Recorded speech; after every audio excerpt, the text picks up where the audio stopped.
Welcome to my YouTube channel Daily Breaking News.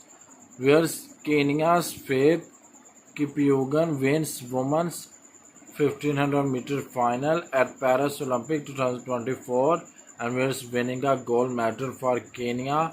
And where's what an amazing effort that is from Faith Kipyegon, and where's it was a well-deserving effort from Faith.